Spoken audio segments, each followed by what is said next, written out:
Oke, Assalamualaikum warahmatullahi wabarakatuh. Selamat pagi, siang, sore, malam, Bapak Ibu dosen dan juga teman-teman. Perkenalkan kami dari kelompok 4, dari kelas Desain dan Perilaku Organisasi kelas A, yang akan mempresentasikan tentang proyek final kami, yaitu dengan subjek BMS ITS. Selanjutnya,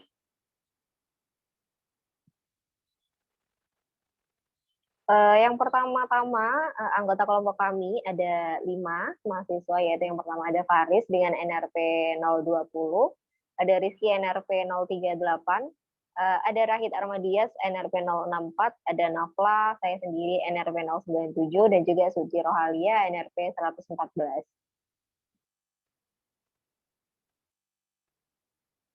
Yang pertama adalah pendahuluan, tapi sebelum itu beberapa outline untuk presentasi kali ini. Yang pertama nanti akan membahas tentang pendahuluan, lalu dilanjutkan dengan kajian pustaka, lalu dilanjutkan dengan metode penelitian, lalu juga ada bab pembahasan, dan juga yang terakhir adalah pemaparan kesimpulan dan juga syarat. Yang pertama adalah pendahuluan. Jadi untuk latar belakang, selain kegiatan tatap muka dalam pembelajaran, mahasiswa juga membutuhkan wadah untuk mengembangkan aspirasi, inisiasi, atau gagasan-gagasan positif dan kreatif melalui berbagai kegiatan yang relevan dengan tujuan pendidikan nasional serta visi misi perguruan tinggi itu sendiri. Nah, wadah tersebut biasa dinamakan sebagai organisasi mahasiswa atau ormawa. Kepercayaan dan komitmen organisasional merupakan hal yang kritis untuk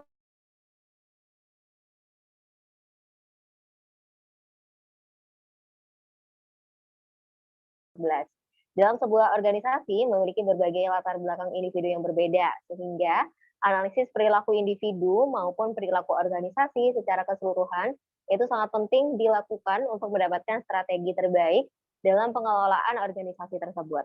Nah, dalam penelitian ini kami memilih Business Management Student Association yang selanjutnya nanti akan disebut sebagai BMSA sebagai objek dalam penelitian analisis desain dan perilaku organisasi yang menghasilkan evaluasi dan juga rekomendasi untuk BMSA agar dapat menjadi organisasi mahasiswa yang lebih baik ke depannya.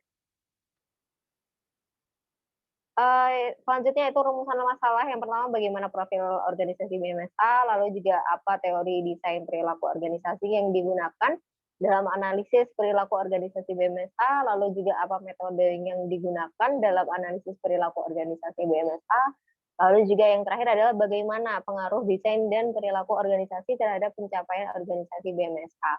Tujuan penelitiannya yaitu yang pertama mengetahui profil organisasi BMSA seperti apa, lalu mengetahui teori desain perilaku organisasi yang digunakan dalam analisis perilaku organisasi BMSA, lalu juga mengetahui metode yang digunakan dalam analisis perilaku organisasi di organisasi BMSA, lalu juga yang terakhir adalah mengetahui pengaruh desain dan perilaku organisasi terhadap pencapaian organisasi BMSA. Selanjutnya yaitu profil singkat BMSA ITS. Jadi Business Management Student Association atau BMSA adalah himpunan mahasiswa manajemen bisnis ITS yang memiliki tujuan untuk mewujudkan cita-cita yang diinginkan stakeholder manajemen bisnis, baik dari mahasiswa, dosen, maupun karyawan.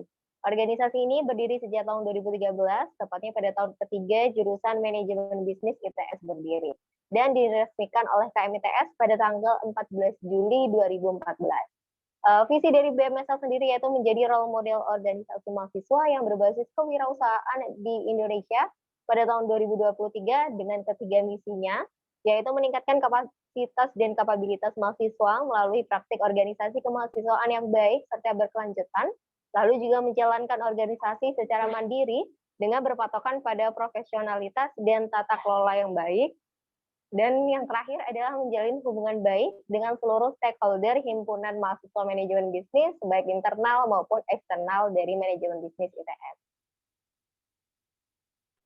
Lalu selanjutnya yaitu struktur organisasi. Jadi BMSA sendiri dikepalai oleh Ketua Himpunan Mahasiswa Manajemen Bisnis.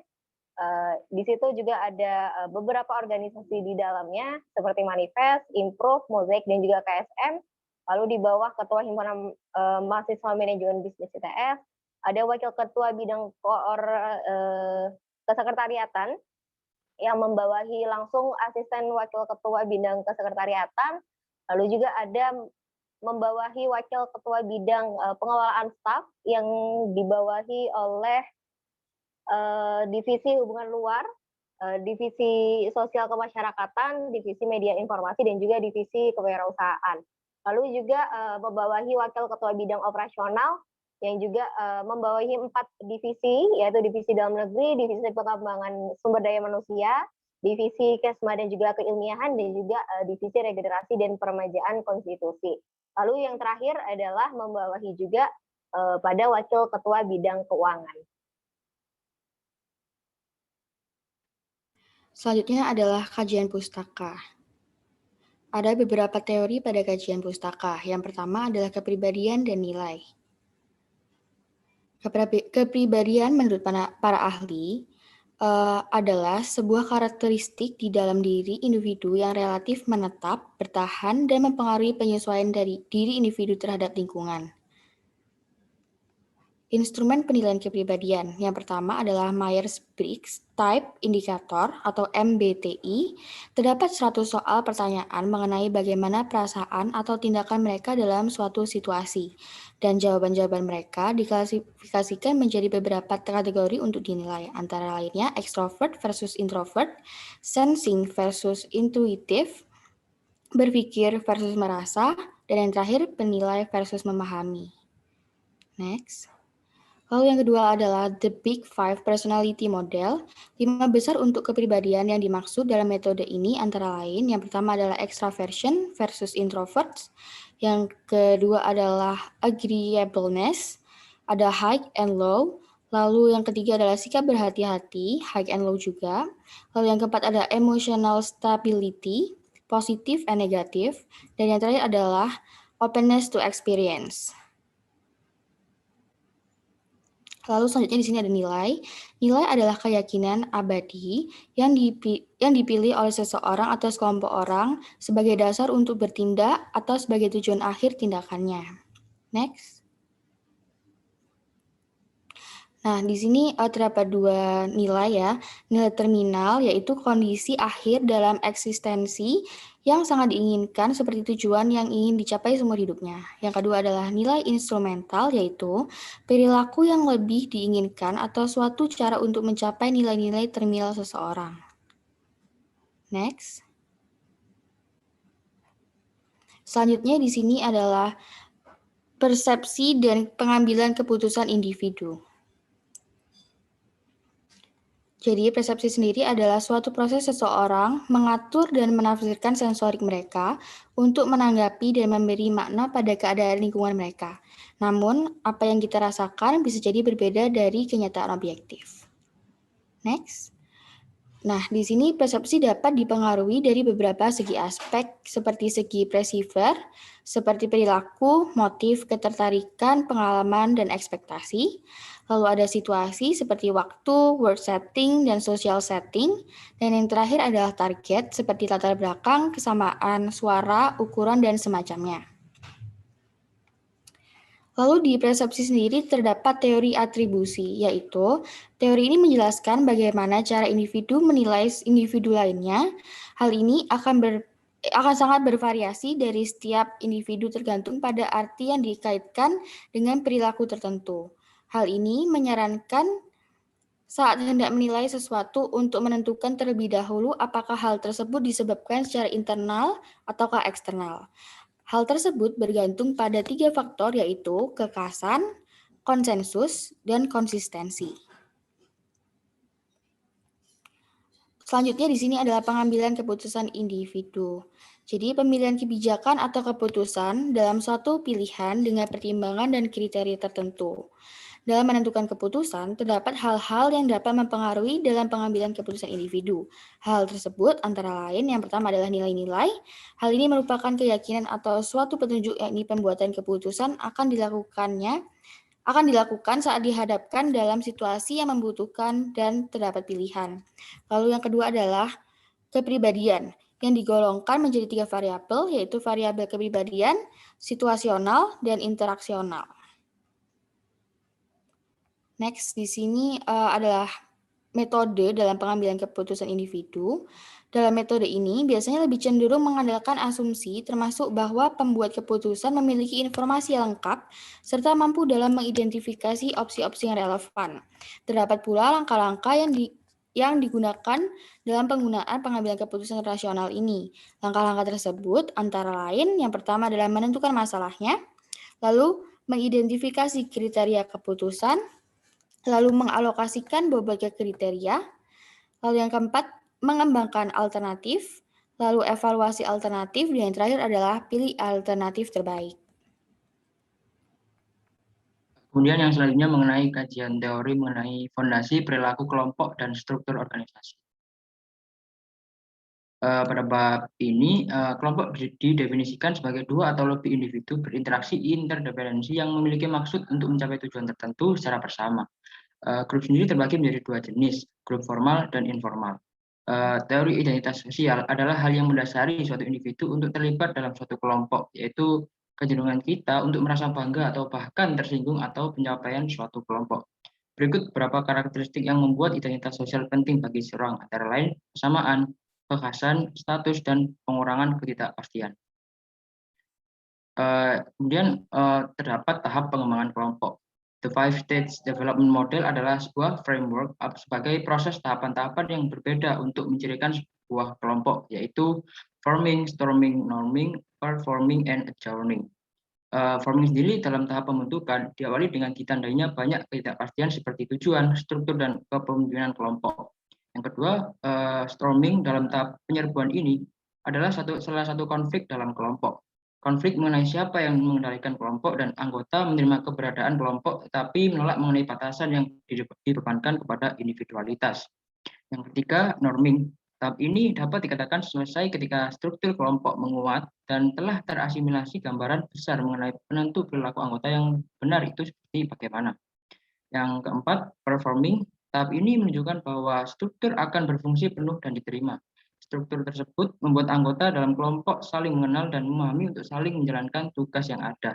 Yang terakhir, adjourning, khusus untuk konteks kepanitiaan sementara, tim, satgas, atau sejenisnya yang memiliki tugas yang terbatas untuk perform.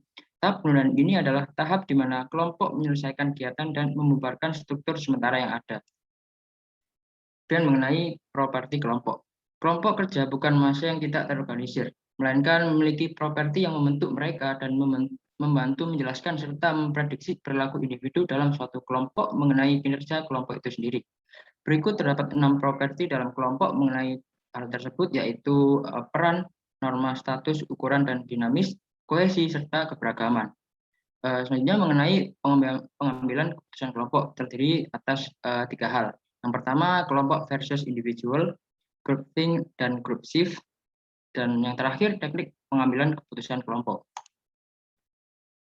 Selanjutnya mengenai struktur organisasi. Struktur organisasi didefinisikan sebagai cara menentukan bagaimana pembagian tugas pekerjaan secara formal dikelompokkan dan dikoordinasikan. Adapun beberapa hal yang melingkupi struktur organisasi, yaitu yang pertama ada spesialisasi pekerjaan, departementalisasi, rantai komando, rantai kendali, sentralisasi dan desentralisasi, dan yang terakhir formalisasi. Kemudian mengenai kerangka dan struktur organisasi secara umum.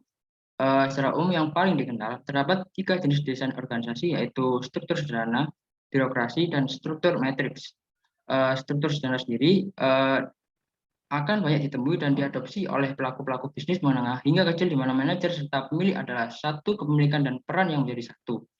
Kemudian mengenai birokrasi. Model struktur organisasi ini akan banyak ditemui pada roda pemerintahan atau institusi dengan tingkat formalitas yang lebih tinggi dalam menjalankan pekerjaan-pekerjaannya.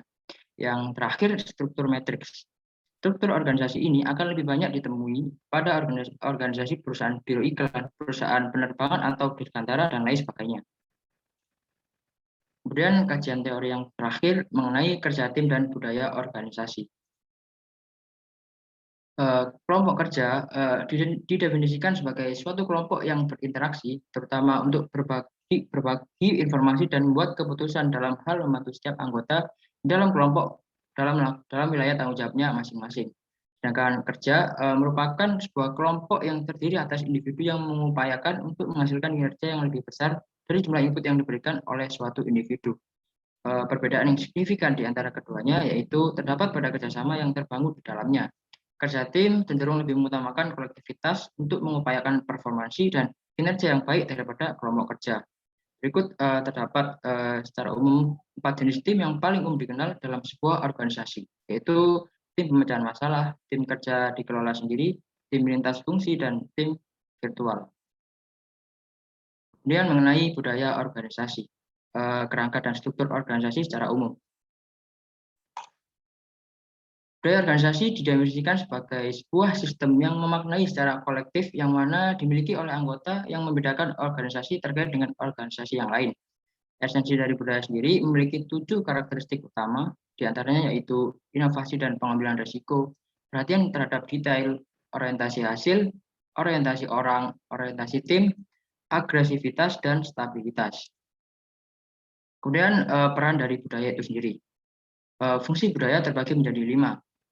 Budaya yang pertama, budaya memiliki peran yang menentukan batas, menciptakan perbedaan di antara budaya tersebut dengan organisasi yang lain, menyampaikan rasa identitas bagi anggota organisasi di dalamnya, memfasilitasi komitmen untuk sesuatu yang lebih besar daripada kepentingan individu pribadi, meningkatkan stabilitas sistem sosial dalam organisasi, dan yang terakhir, mekanisme dalam hal pengambilan akal dan kendali yang memandu dan membentuk sikap dan perilaku sebuah anggota organisasi. Kemudian bagaimana sih dalam hal menciptakan iklim budaya di dalam suatu organisasi? Iklim organisasi dalam hal ini mengacu pada persepsi bersama yang dimiliki oleh anggota organisasi dan ruang lingkup kerja mereka. Aspek budaya dalam konteks ini berperan seperti semangat tim di tingkat organisasi. Jadi, jika setiap orang memiliki perasaan umum yang sama tentang apa yang penting atau seberapa baik segala sesuatu berjalan, efek dari sikap ini akan lebih dari sekedar bagian dari masing-masing individu. Kemudian mengenai budaya sebagai sebuah kewajiban. Budaya dapat meningkatkan komitmen organisasi dan meningkatkan konsistensi dari perilaku seorang anggota organisasi, yang tentunya hal ini sangat berdampak positif bagi sebuah organisasi. Selain itu, budaya juga berharga bagi masing-masing individu organisasi karena menjelaskan bagaimana sesuatu dilakukan dan apa yang penting untuk diprioritaskan. Oleh sebab itu, mengapa dalam hal ini budaya dikatakan sebuah sistem yang wajib dimiliki oleh setiap organisasi. Kemudian mengenai menciptakan dan mempertahankan budaya.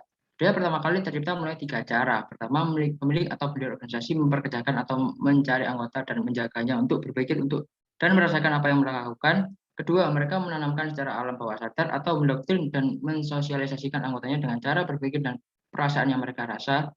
Terakhir, perilaku pemilik atau pendiri organisasi mendorong anggotanya untuk mengidentifikasi diri dengan para anggotanya dan menginternalisasi keyakinan, nilai, dan asumsi dari mereka. Terdapat ketiga kekuatan utama yang berperan sangat penting dalam mempertahankan budaya, yaitu praktik seleksi, tindak manajemen puncak, dan metode sosialisasi. Ya, untuk selanjutnya di bab 3 yaitu metode penelitian. Next. Penelitian ini menggunakan jenis penelitian ini yaitu penelitian kualitatif. Metode ini mendeskripsi, menguraikan, dan menggambarkan tentang implementasi teori-teori yang terdapat pada bab 2 dalam organisasi BMSA. Waktu penelitian ini yaitu 26 April 2021 secara online melalui platform Zoom. Dan subjeknya yaitu Atala Noval selaku Principal Staff Officer dari BMSA. Next. Untuk teknik pengumpulan data menggunakan wawancara karena validitas yang dimunculkan dalam penelitian kualitatif lebih berhubungan dengan informasi dari subjek yang diteliti. Untuk sumber data primer berupa wawancara secara langsung dengan PSO BMSA dan data sekundernya berupa penelitian terdahulu atau buku yang terkait dengan teori yang diteliti. Untuk teknik analisis data, kita menggunakan analisis kualitatif dan diuraikan dalam bentuk deskriptif karena dalam penelitian ini terdapat banyak hal bersifat uraian dari hasil wawancara. Untuk instrumennya, kami menggunakan metode wawancara untuk mendapatkan hasil dari responden. Next. Yang selanjutnya itu bab 4, pembahasan. Ini identitas dari narasumber kami. Next. Lalu ini ada daftar pertanyaan yang kami tanyakan kepada narasumber kami. Next. Ya, ini yang pertama untuk pengaplikasian visi dan misi serta tujuan BMSA. Yang pertama, terdapat program kerja dalam BMSA yang mempresentasikan misi dari BMSA, yaitu meningkatkan kapasitas dan kapabilitas setiap mahasiswa. Manajemen bisnis melalui praktik organisasi seperti contoh program kerja OKKBK pada divisi Regef. Yang kedua yaitu divisi eksternal pada BMSA yang bekerja untuk menjalin hubungan baik dan dengan pihak internal maupun eksternal. Divisi ini merepresentasikan pada misi BMSA yang ketiga, yaitu menjalin hubungan baik dengan seluruh stakeholder himpunan mahasiswa manajemen bisnis, baik internal maupun eksternal. Selanjutnya ada nilai-nilai dari BMSA. Jadi nilai-nilai dari BMSA Kabinet Nuansa terdapat 3 nilai utama yang ingin ditanamkan, yaitu guyup, prestatif, dan reliable. Pada nilai guyup ingin difokuskan untuk menanamkan dari segi kerjasama dan loyalitas, lalu untuk nilai prestatif ingin lebih ditanamkan, yaitu yang pertama problem solving dan juga yang kedua orientasi. Dan yang terakhir, nilai terakhir yaitu reliable, di mana fokus pada kedisiplinan dan juga attitude bagi anggota BMSA. Selanjutnya untuk penilaian kepribadian anggota BMSA sendiri menggunakan 360 degree analysis. Penilaian ini terdapat beberapa aspek penilaian, di antara lain yaitu communication and leadership, adaptability, relationships, task management, development of others, personal development. Penilaian dilakukan dalam jangka waktu 3 bulan sekali yang dilaksanakan oleh Principal Staff Officer. Next. Untuk wujud nyata dari visi BMSA sendiri mewujudkan baik visi dan misi melalui serangkaian kegiatan yang diinisiasi oleh tiap divisi yang ada dalam BMSA. Selain itu terdapat satu divisi khusus yaitu Business Project Manager sebagai salah satu kegiatan kewirausahaan dari BMSA sendiri. Setelah itu untuk restrukturisasi organisasi dan pengambilan keputusan baik dari nilai, perubahan divisi, dan juga tanggung jawab dapat berubah seiring berjalannya waktu. Namun semua perubahan harus didasari oleh alasan yang jelas serta faktual. Dan setiap divisi dalam BMSA diberi kebebasan untuk mengambil keputusan jika memang tidak berpengaruh pada divisi lainnya. Karena jika menyangkut beberapa pihak atau divisi, keputusan akan diambil langsung oleh CEO BMSA sendiri. Cara BMSA untuk menanamkan dan mempertahankan budayanya, yaitu yang pertama sering mengadakan rapat dan juga melakukan pelatihan pengembangan SDM. Bisa melalui proker-proker yang ada, yaitu salah satunya trainer for staff. Selain itu melalui program kerja yang diusung oleh BMSA juga selalu diselipkan nilai-nilai dan juga budaya yang ingin ditanamkan. Setelah itu untuk peran dan tanggung jawab terhadap BSO. Pada periode kepengurusan ini, peran BMSA terhadap badan semi-otonom yang terdapat di manajemen bisnis seperti Improve, Mosaic, KSM, dan juga Manifest hanya sebatas pengelolaan administrasi dan juga keuangan. Next. Kemudian yang terakhir mengenai bab 5 penutup. Jadi dapat disimpulkan sebagai sebuah organisasi himpunan mahasiswa departemen, visi misi BMSA ITS dari awal berdiri hingga saat ini tetaplah sama. BMSA ITS memiliki budaya kerja yang semenjak organisasi berdiri hingga saat ini tetaplah sama, yaitu mengambil dunia profesional sebagai benchmark BMSA dalam struktur organisasi layaknya sebuah perusahaan, seperti jabatan dan deskripsi pekerjaannya menyamakan dengan perusahaan pada umumnya. BMSA Kabinet Nuansa memiliki 3 nilai utama, yaitu guyup, yaitu menanamkan kerjasama dan loyalitas. Yang kedua, prestatif, yaitu berorientasi pada hasil dan menjadi problem solver. Dan yang ketiga, reliable, yaitu terkait kedisiplinan dan sikap.